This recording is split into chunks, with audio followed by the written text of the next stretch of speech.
Sergeant? You worried I'll keep sitting here when these assholes finally show up and not say shit about it?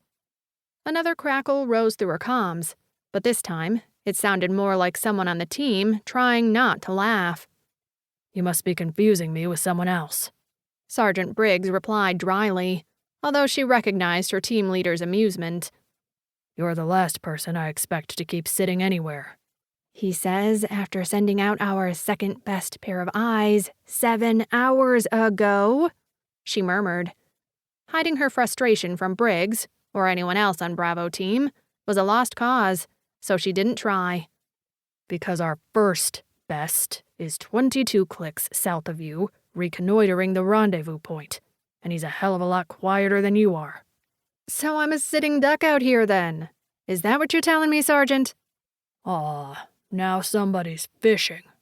Sergeant Chandler's low, rumbling voice rose over the comms, with a significant background noise of hushed chuckles from the rest of the team. Briggs softly cleared his throat. You're the only one who can make it from your position to rendezvous in under 5 minutes. Edgar's can't. Edgar's won't blow anything up, either, Corporal Bam added. Emily smirked. Neither will I if these Ivans don't get their shit together and... The soft but unmistakable clack of a stone tumbling down the side of the cliff face made her stop. With the banter among her fellow operators abandoned, Emily slowly swiveled her weapon on its low mount to scan the pass.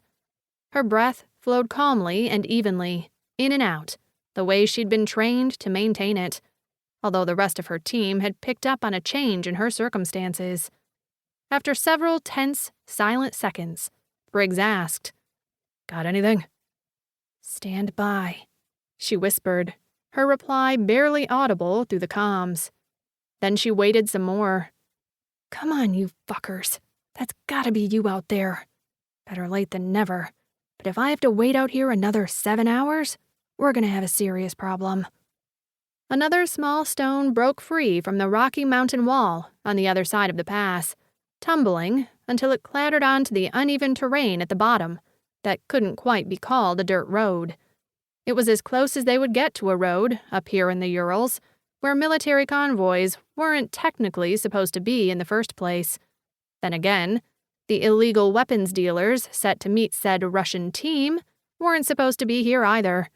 This was why Emily and Hellion Squadron's Bravo team were. 2 more bits of stone and shale tumbled loose at the northeastern end of the pass, this side of the sharp bend heading almost due north from her location. It was hard to hear anything else, with all the noise of a small amount of loose rock echoing back and forth against more rock. But she kept listening, training her scope on that bend in preparation for what she'd been waiting for this whole time. Any second now. A shrill, echoing squawk ricocheted up from the bottom of the pass, followed by 3 small blackbirds fluttering madly around the bend. One dove toward the ground, as the other 2 swirled around each other in a 2-second squabble. Then the first shot up toward Emily's concealed location. The next thing she knew, her vision was completely obscured by a flurry of dark feathers and the glint of a beady black eye. Shit! She jerked her head away from the scope to scowl at the bird, pulling up a split second before it would have bashed into her weapon. The avian was used to unsettling surprises and built for making quick getaways.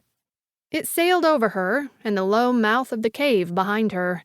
The other 2 birds spiraled after it, yammering away at each other before they went over the peaks of this mountain pass to continue their argument elsewhere.